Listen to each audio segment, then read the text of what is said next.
quel enseignement retenir en définitive de l'épître de Galates?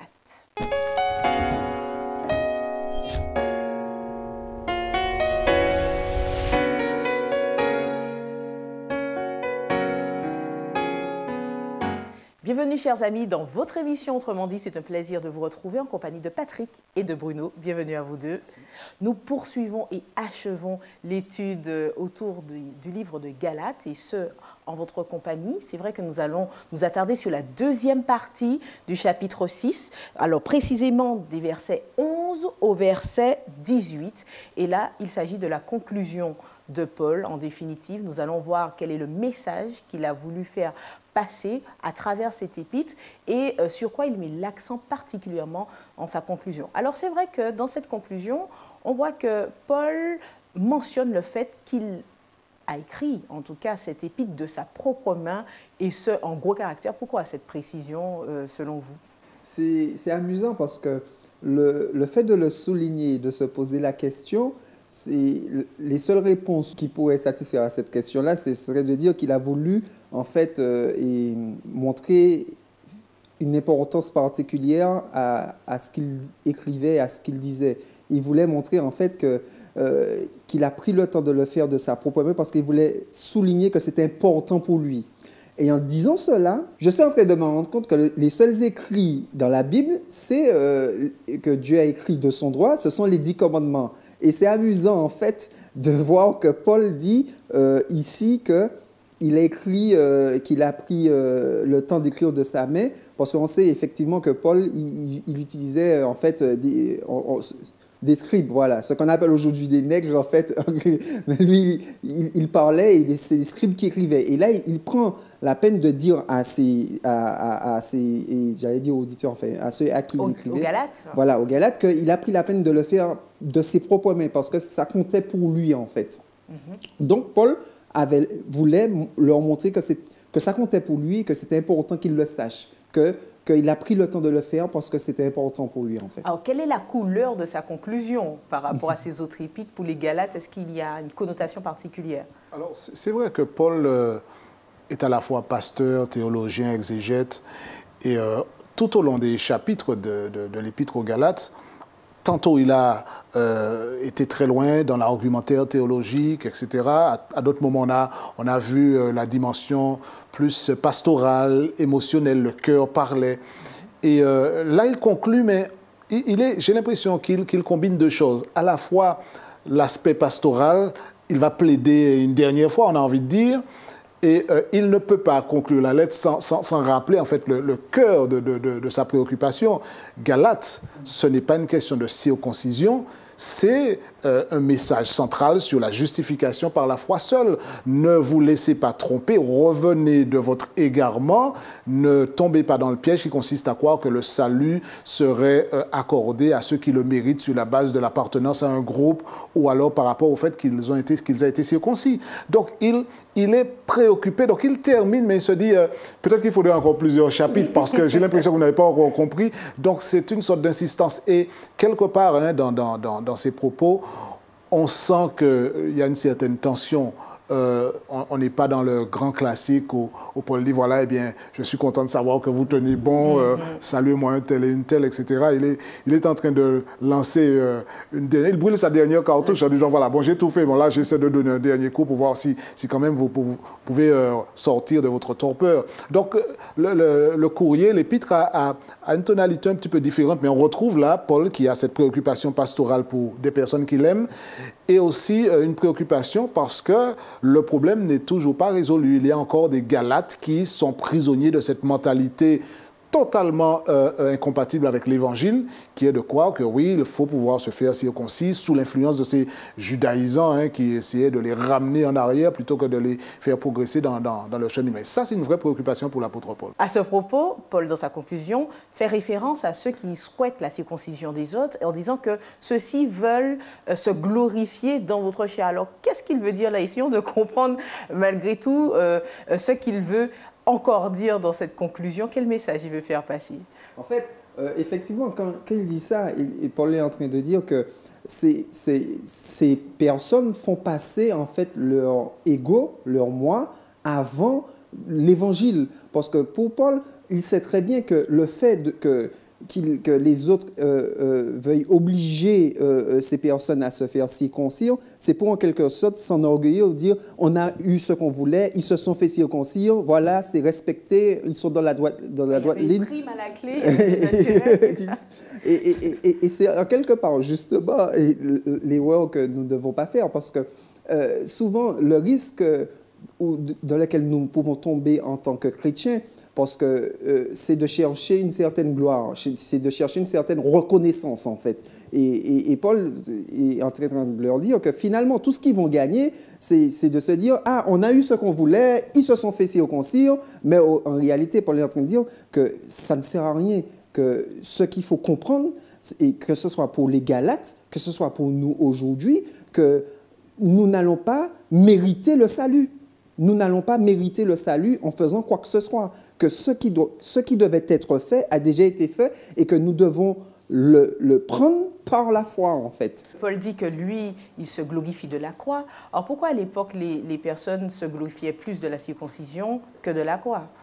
Alors, il y a en toile de fond de la question que tu poses, cette très subtile difficulté qu'il faut savoir aborder, plaire à Dieu plutôt que plaire aux hommes. Et on est en train de se trouver au cœur de cette problématique. Ce groupe de personnes très influentes qui mettaient en avant la circoncision comme élément clé dans l'approbation divine étaient en train de dire, voilà, vous faites partie du peuple de Dieu, maintenant vous êtes circoncis. Et ces personnes elles-mêmes disaient, voilà, eh bien, je veux au moins faire plaisir à ces personnes. Maintenant, effectivement, vous avez bien prêché, là maintenant j'ai compris votre argument et je me suis rallié à votre cause. Paul dit, vous êtes en train de faire fausse route, parce qu'on ne peut pas se glorifier des œuvres de la loi, parce que la circoncision en elle-même, qui est un acte qui avait sa valeur, mais qui ne pouvait pas être utilisé comme étant un moyen de salut ou un élément qui donnait l'approbation divine. Donc, très important de ne pas faire de cela un sujet de gloire. Il n'y a aucune raison de se glorifier dans un accomplissement humain, quel qu'il soit. Au contraire, et Paul contraste cela avec le cœur de l'Évangile, et là on voit Paul, le prédicateur de l'Évangile, je me glorifie de la croix, pas de l'objet, parce que l'objet lui-même c'est un objet scandaleux, mais la croix est ce qu'elle représente, cette croix, c'est-à-dire le sacrifice de Jésus. On est au cœur de la justification par la foi. On ne peut pas parler de justification par la foi sans passer par le calvaire. Et Paul est en train de dire aux Galates, je me glorifie de cela. Si j'ai une importance, si j'ai une valeur, c'est parce que moi, pécheur, incapable de se sauver lui-même, la grâce de Dieu s'est manifestée à travers le sacrifice de Jésus sur la croix du calvaire. Et Paul, et les Galates, et moi, et tous ceux qui nous regardent là, qui regardent cette émission, si nous avons une raison de nous glorifier, c'est de dire merci Seigneur, parce que ton sacrifice a le pouvoir de nous racheter de la condamnation du péché et de nous faire entrevoir l'éternité. Donc Paul est en train de contraster ici la foi et les œuvres à travers l'image qu'il utilise, vous glorifiez la circoncision et moi je me glorifie de la croix. Parlant bien entendu de ce que la croix représente. J'ai envie de faire un parallèle entre la circoncision et le baptême. Pour nous aujourd'hui, c'est vrai que la circoncision était déterminante pour le peuple juif, on l'a vu lors des précédentes études, où pour eux c'était déterminant pour le salut. Est-ce qu'il y a une relation avec nous aujourd'hui et le baptême? Est-ce que le baptême aussi est indispensable pour le salut ou quelle relation peut-on faire avec la croix? Là, j'ai envie de mettre en parallèle voilà, ces deux notions de circoncision et de baptême pour qu'on puisse être un peu dans la même problématique que les Galates. Par rapport à ce que tu dis, je ne vais pas simplement mettre le baptême seulement dans la balance. Je vais mettre un peu toutes les doctrines en fait, qu'on pourrait avoir, que ce soit le baptême ou autre chose. C'est-à-dire que Paul est en train de nous donner, essayer de faire comprendre aux Galates ainsi qu'à nous-mêmes que ce qui est important, ce n'est pas ce qu'on fait, mais pourquoi on le fait ou pourquoi on ne le fait pas. Parce que nous, comme les Galates, encore aujourd'hui, nous avons du mal à comprendre pourquoi nous faisons les choses. Et c'est pour ça que la justification par la foi est encore importante pour nous aujourd'hui, parce que nous plaçons souvent les œuvres comme garant ou bien comme montrant que notre appartenance ou bien notre salut, en fait. Et le danger qu'avaient les Galates, que Paul était en train d'écrire pour les Galates, nous pouvons tomber dans le même danger aujourd'hui, à l'heure actuelle. C'est-à-dire, nous pouvons tomber dans le piège de penser que, justement, parce que nous sommes baptisés, voilà, nous sommes sauvés. Et en fait, ce que Paul est en train de dire, le baptême n'a aucun sens s'il n'y a pas la croix. Le baptême n'a aucun sens si nous n'avons pas compris que nous sommes sauvés par la foi par rapport à ce que Jésus a fait. Et bien d'autres choses qu'on pourrait mettre derrière. Ça n'a aucun sens si ce n'est pas à cause de notre foi que nous le faisons. Si nous prenons... En fait, c'est un mot que j'ai pris, que j'ai entendu dernièrement, c'est cette hiérarchie doit être suivie. C'est d'abord la foi, ensuite les œuvres, en fait. Et souvent, nous pensons que nos œuvres, en fait, nous permettent de nous dire, eh bien voilà, nous sommes dans la droite ligne de ce que Dieu veut, nous serons sauvés, en fait. Non, nous devons comprendre que nous avons le salut par la foi de ce que Jésus a fait sur la croix, en fait. Et parce que nous avons ce salut-là, nous allons effectivement accepter d'obéir aux principes de Dieu, en fait. Et non, nous allons faire les principes de Dieu et nous allons dire, ben voilà, c'est bon, là, j'ai ça, et ben je peux dire que je suis sauvé là maintenant. J'aimerais dire que la question que tu poses, elle est intéressante parce qu'il y a un texte de la Bible qui dit, dans Marc 16, verset 16, si ma mémoire est bonne, « Celui qui croira et qui sera baptisé sera sauvé ». De là à croire que le baptême est la clé du salut, il n'y a qu'un pas. Et c'est justement toute la problématique que Paul est en train de soulever ici. Alors, peut-être avec un brin de provocation, je dirais que la circoncision elle-même n'était pas un problème. Il ne faut pas oublier que la circoncision, ce n'est pas les judaïsants là qui l'ont inventé. C'était un signe particulier, mais qui voulait dire quelque chose. De la même manière, le baptême, il est important. Jésus lui-même a dit à travers, dans les évangiles, hein, je viens de citer le texte de Marc, celui qui croira et qui sera baptisé sera sauvé. Donc l'idée n'est pas de dire, ah maintenant nous sommes sauvés par grâce au moyen de la foi, donc allez le baptême et tout ça à la trappe. Ce serait une erreur parce que c'est quelque chose de biblique. Sauf que je ne dois jamais tomber dans le panneau et croire que c'est le baptême, l'acte baptismal donc, qui devient un moyen de salut. C'est un symbole et l'erreur serait de donner de l'importance au symbole et de passer à côté de ce que le symbole représente. Que veut dire le baptême? Le baptême, c'est, pour reprendre encore les propos de Paul dans d'autres de ses écrits, c'est mourir, être enseveli avec Christ et ressurgir en nouveauté de vie comme une nouvelle créature. Et c'est justement toute cette symbolique-là qui donne du relief à la justification par la foi, à mon salut. Ce n'est pas simplement de dire que je suis entré dans l'eau. N'importe qui peut prendre un bain, mais le symbole du baptême, c'est justement que je suis mort avec Christ, d'une mort volontaire, hein, pour reprendre les paroles d'un cantique célèbre. Et par conséquent, lorsque je meurs avec Christ, ça veut dire quoi? Ça veut dire que le moi est crucifié, ça veut dire que c'est maintenant Jésus qui vit en moi. Je fais toujours parler Paul en disant cela. Et que la justification par la foi, c'est ça. Ce n'est pas moi qui ai fabriqué mon salut, mais maintenant, voilà. Est-ce que je titille un peu, est-ce que ça signifie que ma foi, je n'ai pas forcément besoin de baptême? Est-ce qu'une transformation, en somme, avec l'Esprit de Dieu, peut se faire sans passer par les eaux? Sauf que je n'oppose pas les deux. C'est-à-dire que quelqu'un qui n'aurait pas vécu l'acte du baptême ne peut pas, à aucun moment dans sa tête, se dire qu'il est privé de salut. On pourrait donner des exemples, et le plus commun que l'on cite, c'est celui du larron sur la croix, à qui Dieu promet l'éternité, mais qui n'est pas descendu de la croix pour être baptisé. Donc, l'acte baptismal en lui-même ne deviendra jamais un moyen de salut. Et celui qui ne l'a pas vécu pour X, Y raison, ne peut pas dire que le salut lui est retiré parce qu'il n'est pas entré dans l'eau. Cependant, je n'oppose pas les deux dans la mesure où je sais très bien que ce n'est pas le baptême qui me sauve, mais ce que le baptême représente est quelque chose de fort, qui est justement le cœur de la justification par la foi. Je meurs à moi-même, ce n'est plus moi qui vis, je ne peux pas faire pour moi-même, c'est Christ qui fait en moi. J'accepte le salut de Jésus. Et quand je suis dans cette dynamique-là, je n'ai aucun problème à en faire une démonstration publique en étant baptisé comme Jésus a été baptisé, c'est-à-dire par immersion, symbole extraordinaire. Donc, je n'oppose pas les deux parce que ce n'est pas parce que je suis baptisé que je serai sauvé, mais si j'accepte le salut gratuit de Dieu, je ne devrais avoir aucun problème à être baptisé s'il n'y a rien qui empêche que je le sois. Oui, ce que je voulais rajouter, c'est qu'effectivement, par rapport à ce que Patrick disait, souvent nous tombons dans le piège de vouloir justement opposer foi et œuvre, en fait. Et de se dire, bon, finalement, si nous sommes sauvés par la foi, finalement, les œuvres ne servent à rien. Et en fait, c'est dans cela que nous tombons souvent. En réalité, la question n'est pas de savoir si les œuvres servent à quelque chose. La question, c'est, nous sommes sauvés par quoi? Nous sommes sauvés par le moyen de la foi seule. Maintenant, souvent dans notre tête, quand nous entendons la foi seule, nous pensons que, eh bien, il n'y a pas d'œuvre. En réalité, c'est complètement faux.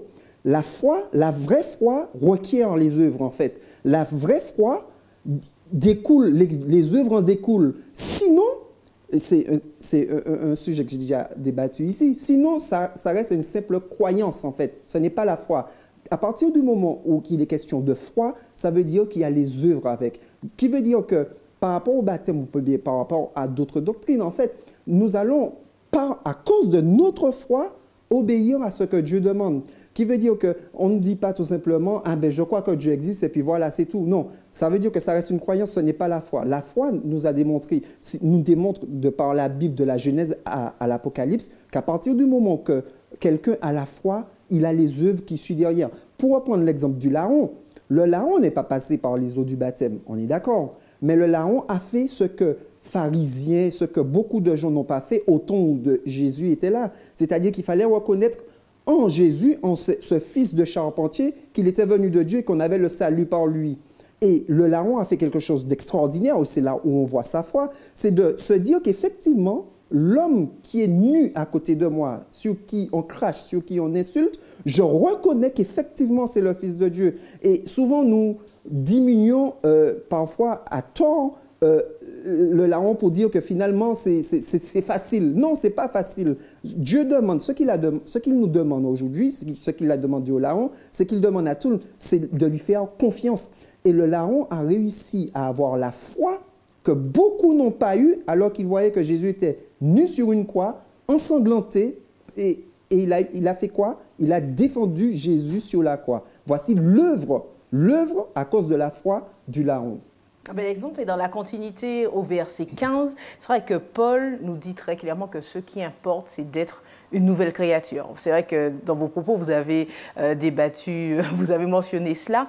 Mais comment on peut se rendre compte que l'on a eu cette transformation, qu'on est passé d'un passage à un autre, que voici tout est nouveau? À quel moment on voit qu'il y a une nouvelle création, qu'on est une nouvelle créature? J'aimerais peut-être faire référence à la Genèse. Lorsque Dieu crée l'homme, on nous dit qu'il forme l'homme de la poussière de la terre et qu'il insuffle dans ses narines un souffle de vie. J'aime bien cette image parce que c'est ce souffle-là qui lui donne vie. Et là, on parle de la nouvelle naissance, il devient une nouvelle créature. Donc, quelque part, toujours dans cette image de la crucifixion, il est mort avec Christ. Là, il renaît. Il renaît et là, maintenant, il vit par l'esprit, ce souffle divin qui va lui permettre de vivre, non pas selon ses pulsions naturelles, mais selon les voies de Dieu. Et c'est ce qui est extraordinaire. Dieu lui fait ce don-là. Parce qu'il ne faut pas oublier qu'une nouvelle créature, ce n'est pas Dieu qui dit « Ok, je te donne une nouvelle passe et puis je te lance à l'air. Regarde comment maintenant tu te débrouilles. La première fois tu es tombé, mais là maintenant, c'est comme si on apprenait à faire du vélo. Ce n'est pas comme ça que ça se passe. En fait, c'est Dieu qui nous fait le don de sa grâce pour le salut, nous l'avons dit. Mais c'est également Dieu qui nous donne, par son esprit, les moyens de marcher droit dans un monde aussi crochu que celui-là. Donc, nous-mêmes, on peut se rendre compte on se rend compte de ça parce qu'on connaît, on a des repères. On a l'exemple de Jésus, on a sa volonté exprimée et on sait si on fait ce qui est bien, ce qui est mal. Nous avons une conscience, nous avons un esprit qui nous permet de discerner. Donc, je sais si je marche bien ou si je marche à côté. Maintenant, je sais que ce n'est pas de moi. Et j'aime bien encore le propos de Paul. Si je vis, ce n'est plus moi qui vis, c'est Christ qui vit en moi. Donc, quand Christ vit en moi, je devrais le savoir, parce que ce n'est pas une loterie, du bon, finalement, qu'est-ce que c'est? Est-ce que je suis avec Christ ou pas? Je ne dois pas être surpris. Christ vit en moi, je dois pouvoir le démontrer sans tomber dans une psychose parce que je commettrais des erreurs occasionnelles, comme on l'a dit dans une leçon précédente. Et ça devrait être aussi visible pour ceux qui me regardent vivre. Quand ceux qui me regardent vivre doivent parler de moi, est-ce qu'ils doivent dire, bon, bien, je n'ai aucune filiation avec ce fameux Jésus, l'auteur de la grâce et de cette résurrection à une nouvelle vie? Je dois pouvoir démontrer par mes actions, dans mes rapports avec les uns et les autres, dans les valeurs que j'exhibe, dans les choix que je fais au quotidien, que c'est un esprit différent que l'esprit humain qui me conduit. Et ça, pour moi, c'est le formidable défi de l'Évangile. Comment est-ce que moi, je peux être une démonstration vivante auprès de tous ceux qui vivent qu'effectivement l'Esprit de Dieu a pris possession de moi et que je marche en nouveauté de vie, comme une nouvelle créature. Et c'est vrai, ça peut être vrai pour moi, pour toi Florence, pour Bruno et pour tous ceux qui nous écoutent, faire l'expérience de ce renouvellement, de cette régénération spirituelle où on devient quelqu'un d'autre. On a la même couleur, la même hauteur, le même nom, le même prénom, la même carte d'identité, sauf que Jésus est passé par là, sa grâce transformatrice nous a amenés dans une nouvelle dimension et nous marchons différemment. Alors, petite question témoignage. Oui, Bruno, je vois que tu veux rebondir, mais avec cette question, quelle différence la croix a-t-elle fait dans ta vie? Oui. Justement, avant d'arriver à cette question-là, en fait, on va dire que c'est la même réponse, mais je vais prendre l'exemple justement du fils prodigue. Parce que par rapport à ce que tu disais, comme on sait qu'on est une nouvelle créature, en fait, et par rapport à ce que Paul dit aussi, la conversion, en fait, c'est le mot. On va dire que c'est l'encadré qu'il faut y avoir, en fait, là. C'est la conversion. C'est qu'il y a une conversion qui se fait en nous quand on a rencontré Jésus. Il y a une conversion qui se fait en nous quand il y a ce changement de vie. Et cette conversion, en fait, elle se fait par au baptême, justement, pour revenir à ce que tu disais. Elle ne se fait pas quand nous passons à l'eau, elle se fait avant la conversion. Ce changement de mentalité, en fait. Et pour revenir au fils prodigue, quand le fils prodigue, il a été converti, le fils prodigue a été converti dans le parc à cochons, en fait. Quand il était en train de donner à manger aux cochons. Et c'est là qu'il rentre en lui-même et il se dit, mais finalement, j'ai agi mal avec mon père. Et la conversion, c'est quand on change notre rapport avec notre Père. C'est quand on change notre rapport avec Dieu. C'est quand on voit Dieu différemment, en fait. Et parfois, comme pour le fils prodigue, les autres ne sont pas obligés de le voir, qu'on a changé, qu'il y a quelque chose qui a changé en nous. Parce que quand il a été converti, il était encore dans le parc à cochons. Si on venait, on allait le juger, vous dire, regardez là où il est, etc. Tu vois, mais il y avait déjà eu cette conversion, il y avait déjà ce changement-là en lui. Et ensuite, il n'est pas resté dans le parc à cochons. Comme Patrick disait, après ça se voit. On voit qu'il a fait une démarche vers son père de repentance, etc. Et cette conversion-là, nous pouvons, comme Patrick le disait, tous passer par là. Mais c'est Dieu qui déclenche ça en nous. Et pour revenir à ce que tu disais, la croix, c'est ce qu'elle fait en nous, en fait. C'est qu'elle nous permet de changer de mentalité, de voir les choses autrement, notamment, surtout Dieu, de voir Dieu autrement, de voir notre vie autrement et nous donner de nouvelles perspectives et de nous mettre sur une nouvelle voie, en fait. Est-ce que ça signifie que pour vous deux, l'acceptation de la croix a changé complètement votre manière de faire depuis que vous avez accepté le Christ? Moi, je dirais oui, parce que c'est une perspective différente. À partir du moment où la croix, et quand je dis la croix, je répète, hein, on n'est pas en train de parler de l'objet, mais de l'expérience de la croix, c'est-à-dire du sacrifice de Jésus, le regard sur moi-même, sur la vie, sur les autres a changé. Parce que je ne suis plus un petit numéro perdu parmi tant d'autres. Je reconnais que j'ai fait l'objet de la grâce divine, que ma valeur m'est accordée, non pas parce que les autres pensent de moi, ça a été une révolution, non pas de ce que les autres pensent de moi, mais elle émane de ce que Christ, dans son amour infini, a donné sa vie pour moi, à titre personnel. Et deuxièmement, la croix a révolutionné aussi ma manière d'entrer en rapport avec le monde, ma vision du monde a changé, parce que finalement, autant quelqu'un qui n'a pas la croix, le sacrifice de Jésus comme repère, je ne sais pas moi, il perdrait une maison, une voiture ou de l'argent, il peut soit se jeter sur un pont ou bien en vouloir au monde entier. Autant on peut socialement ne pas être indifférent à une perte matérielle, autant on sait que tout n'est pas là et que notre vie a un sens qui ne dépend pas de nos possessions matérielles, que la vraie valeur, notre vraie valeur est en Jésus. Et l'espérance de l'éternité est quelque chose de formidable. Donc, en ce qui me concerne, vous enlevez la croix de mon expérience personnelle et mon monde s'écroule. Parce qu'en fait, la croix a placé des repères dans ma vie, des ancrages qui me permettent d'avoir du sens pour moi-même et d'avoir du sens dans le fait que je continue de vivre. Donc, tout a été révolutionné. Je me vois différemment, je vois Dieu différemment et j'ai une perspective sur l'avenir qui a été totalement transformée. Merci Patrick pour ce partage. Alors c'est vrai que nous terminons l'étude du livre de Galates. J'aurais aimé que l'on puisse faire une petite rétrospective et faire ressortir le message. Quel est pour vous le message central que Paul a voulu faire passer dans cet épître? qu'est-ce qu'il faut retenir? Peut-être que ce serait une sorte de tâche pratiquement impossible de résumer tout ce que Paul a dit, parce qu'il a dit beaucoup de choses. Mais si on doit retenir, en tout cas moi je retiendrai un axe central, ce que Paul est en train de dire à ses lecteurs et par extension à nous aujourd'hui, quelles que soient vos bonnes intentions, quel que soit ce que vous pensez vouloir faire, quelle que soit votre manière de vous regarder en disant que je ne suis pas si mauvais que ça, il n'y a rien de ce que vous pouvez faire qui peut vous qualifier pour le royaume des cieux. Dieu vous aime et c'est parce qu'il vous a aimé qu'il vous accorde un salut gratuit que vous ne pouvez ni mériter ni gagner, mais qui vous est accordé par la grâce divine. Il vous suffit de l'accepter par la foi. Toute tentative humaine de court-circuiter ce schéma-là est vouée à l'échec et est incompatible avec le message de l'Évangile.